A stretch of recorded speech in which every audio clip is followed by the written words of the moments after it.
introduction. Thank you, Bansi Bhai and the whole team of Diabetes India for wonderful invite and as well as the venue which everyone wants to come for. My today's talk is diabetes as a comorbidity, from a bystander to a driver for heart failure, and this particular session has been sponsored by Novartis. That's my disclosure. Now we know that diabetes is an independent risk factor for heart failure, and recently we started realizing this fact in last 5 to 7 years, almost a decade, that diabetes increases the risk of heart failure almost 5 times higher in women and 2 times higher in women. It is highly prevalent in patients with diabetes. 25% in chronic heart failure, in acute heart failure almost 40%. And 4 times prevalence is higher than the general population when it comes to diabetes. That means it is suggesting that diabetes has a pathogenic role in heart failure. It is not just the bystander, there is rather an unwanted path leading to heart failure. We know that diabetes, when we talk about type 2 diabetes, you have hyperglycemia, insulin resistance, and hyperinsulinemia, and through various pathways, it becomes a triggering factor to have a patient with the coronary artery disease, or some patient may develop an ischemic cardiomyopathy, and this is not an uncommon complication of diabetes, very common complication. And then we also have various other mechanisms. Maybe it is cardiomyocyte hypertrophy causing LDH, maybe it is RAS activation causing fibrosis, maybe some other electrolyte related mishandling of the calcium, fatty acid utilization, formation of the advanced glycosylated end products, autonomic dysfunction. They all may lead to cardiomyocyte hypertrophy, and the LDH may be responsible for heart failure. So it's an emerging area of interest. Possibly till this date we did not have many of the molecules from when it comes to diabetes. And I still remember many of the time patient used to be asked to go for echocardiography. He used to come with diastolic dysfunction, and we as a clinician have never given value to that. And we used to say diastolic hypertension, diastolic dysfunction is okay, don't worry about it.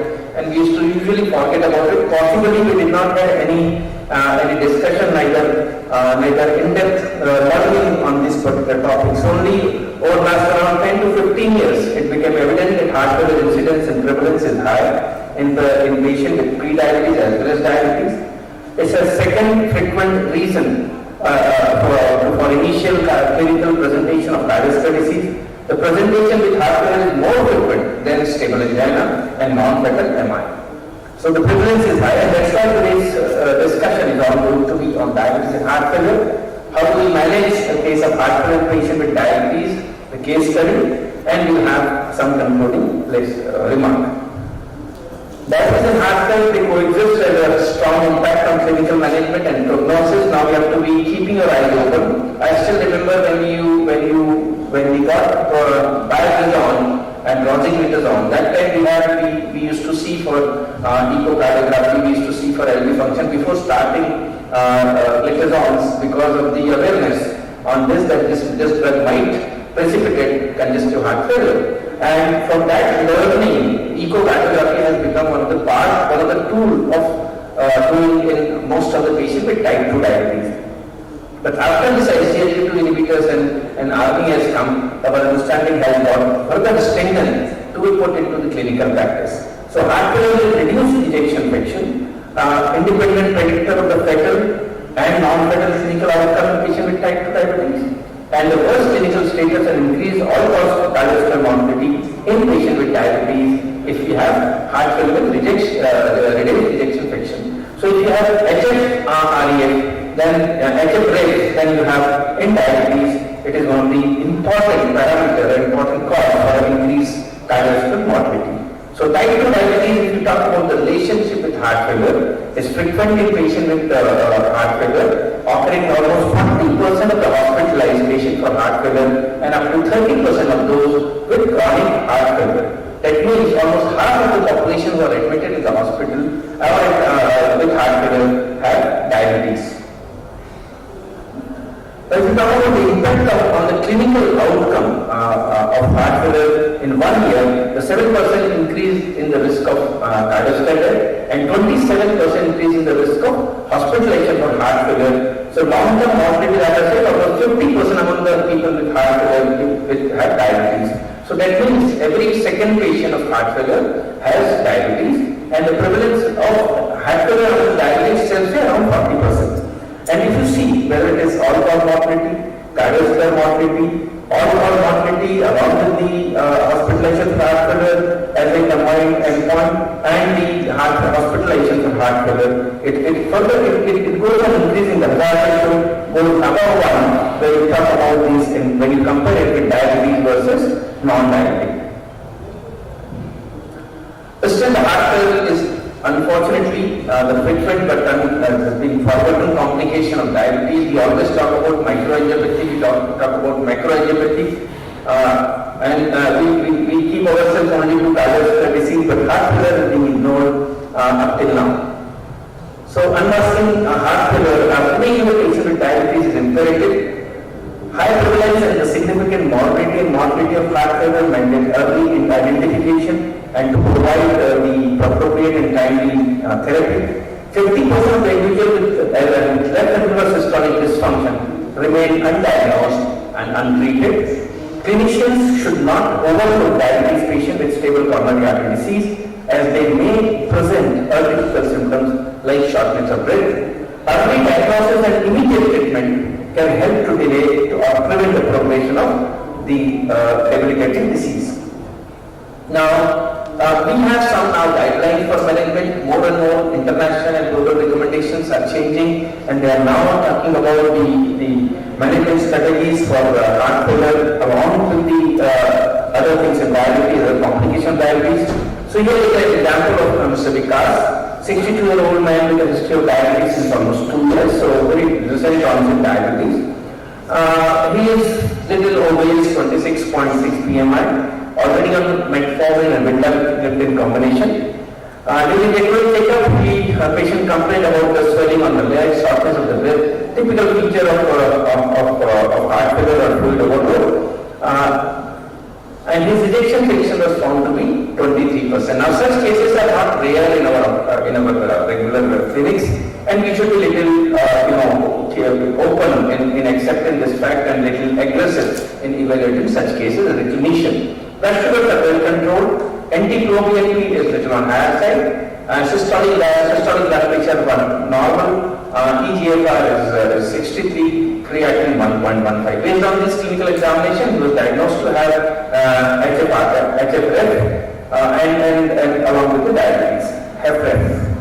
Now, however, there is a need for better therapy because he is only on metformin and vildagliptin.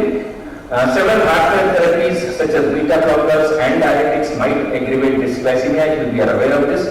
So newer therapy need to be added in such cases. What should the treatment approach for Vikas? Whether we should be just adding ACE or ARBs, RB or SGLT2 inhibitors? Let's learn from this. When you see a patient like him, initiate the patient with RB as the first drug of choice.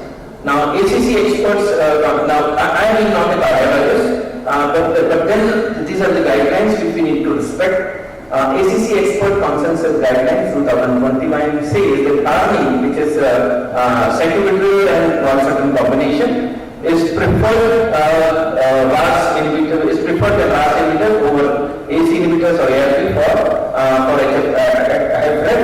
And in HFrEF patients, if you have LPA less than 40% or the patient has NYHA class 2 to class 4 heart failure, administer RB in conjunction with other antidiabetic therapy for heart failure in place of ACE or ARB. And so we have a indication that we can directly go to RB, which has been recommended by the authorities. Now, these are the ACC 21 consensus which indicate the use of RB over ACE and ARBs. Initial doses should be if the previously patient is already on ACE inhibitors. Most of these patients are already on ACE inhibitors, and if you talk to a cardiologist, they prefer giving ACE inhibitors as a drug of choice. ensure that 36 hours of before the initiation, when you want to stop ACE, then select the initial dose of the ACE or ARB. If the patient is taking equivalent to less than 10 milligram daily of enalapril or equivalent dose of the valsartan, then 50 milligram twice a day we should be giving. And if the patient is taking equivalent dose of more than 10 milligram of enalapril, then equivalent dose of more than 160 milligram valsartan, that is 100 milligram to be given. Because this particular combination RB is already having ARB, so we have to stop ACE in this patient. In 2 weeks, assess the tolerability. If possible, increase the dose to almost 200 milligram. Monitor the blood pressure, renal profile, electrolytes after initiation of the therapy. So this is one of the combination where you can set because this becomes a kind of one of the best therapy and one of the preferred therapy. ARNI has an expanded role focused on the optimizing the therapy of HFrEF. The superior clinical evidence of ARNI includes the de novo therapy patient with those patients who are already who are not on ACE but ACE or ARBs, rapid improvement in the patients of symptoms, physical functioning and the quality of life. Cardiac reverse remodeling effect has been shown independent of the background therapy with ACE or ARBs. Additionally, ARNI shows beneficial effect in heart failure patients with diabetes. Now, when you have, if you just, this is one of the possible mechanism where you have ARNI and AT1 receptor blockage. It improves insulin sensitivity through neprilysin inhibition. It has through various mechanisms of dialysis. Then you have bradykinin increase GLP-1, skeletal muscles, cyclic GMP, decreasing DP4 activity. It ends up increasing insulin sensitivity, better lipid mobilization, increase insulin metabolism, increase adiponectin, blood glucose levels are reduced, postprandial lipid oxidation is reduced, and lipid increase, and muscular oxidation capacity is also increased. So overall, it also increases insulin sensitivity and attenuates the lipolysis, anti-hyperglycemic effect, facilitates lipolysis, and increase beta cell function. So ARNI is a drug which improves insulin sensitivity, favors the lipid mobilization and oxidation by augmenting the natriuretic peptide. So ARNI positively impacts the clinical outcome in HFrEF irrespective of the glycemic status. It provides a 20% reduction in the risk of CV death, 20% reduction in the risk of hospitalization for heart failure, and 17% quality of life improvement probability within 8 months period. It also enhances the glycemic control in patients with diabetes with having HFrEF. 0.14% greater between the group reduction in HbA1c concentrations over 3 years with ARNI and 29% reduction in new use of insulin therapy. That's another benefit. Exact mechanism is not known. What about the SGLT2 inhibitor? I think you must have heard this talk multiple times in at least in last 5 to 7 years when SGLT2, everyone is, earlier we were all gliptinized and then we were gliflonized, and now cardiologists have also entered into the field. So ACC 2021 consensus recommends using now SGLT2 inhibitors after using HFrEF therapy in patients with diabetes as a comorbid condition. And the suggested action is that it optimizes the HFrEF therapy. First you have to optimize the therapy by giving ARNI and sometimes ARNI beta blockers, then SGLT2 inhibitors to be added to it, and consider to consult the diabetologist or endocrinologist. So SGLT2 inhibitors as an add-on therapy for HFrEF patients is this is again recent consensus guidelines which says they are added as a part of therapy for HFrEF patients who are already receiving ARNI, beta blocker, and MRI, that is aldosterone antagonist. SGLT2 inhibitors are initiated as an add-on therapy after the preferred first-line therapy ARNI for HFrEF patients. Now, rationale for the use of SGLT2 inhibitors is DAPA-HF study. I feel we started when we talked about SGLT2 inhibitors, we started as a glucose lowering therapy, then we came across the cardiovascular CV outcome trial has shown that It reduces the morbidity in patients of CV, MACE, and a lot of other benefits. Cardiovascular benefits have been shown. One of the other empagliflozin even shown the cardiovascular death has been prevented. So cardiovascular benefits we have shown, then we have seen the renal benefits, and now we have seen the heart failure benefits. And then we are also going to see NAFLD, role of SGLT2 inhibitors in NAFLD, Alzheimer's disease, and whatnot. So this is here you have a data study which has demonstrated reduction in risk of worsening heart failure or death from the CV cause, cardiovascular cause with dapagliflozin, and Emperor, which is empagliflozin trial, EMPA-REDUCE has shown there is composite endpoint of CV death and hospitalization with heart failure with empagliflozin. So they all have favored DAPA as well as DAPA-HF, and Emperor-REDUCE has proved that SGLT2 inhibitors can be added to in patient with heart failure. And these are the guidelines for the use of SGLT2 inhibitors. Initiation and the dosing of SGLT2 inhibitors. If the patient is already on ACE or ARB and ARNI, and the evidence-based beta blocker with diuretic has been needed. For patient meeting eGFR criteria, initiate DAPA 10 mg or empagliflozin 10 mg. eGFR more than 30 for DAPA and more than 20 for EMPA before initiation. So these are the indications. Whenever you start SGLT2 inhibitors in patient with heart failure, also take care that you check the eGFR. Indications.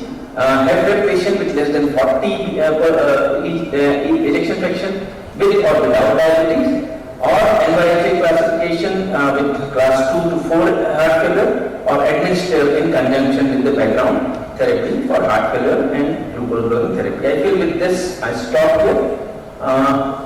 This is the combination of ARNI and SGLT2 inhibitors. So it has shown better clinical outcome compared to conventional therapy.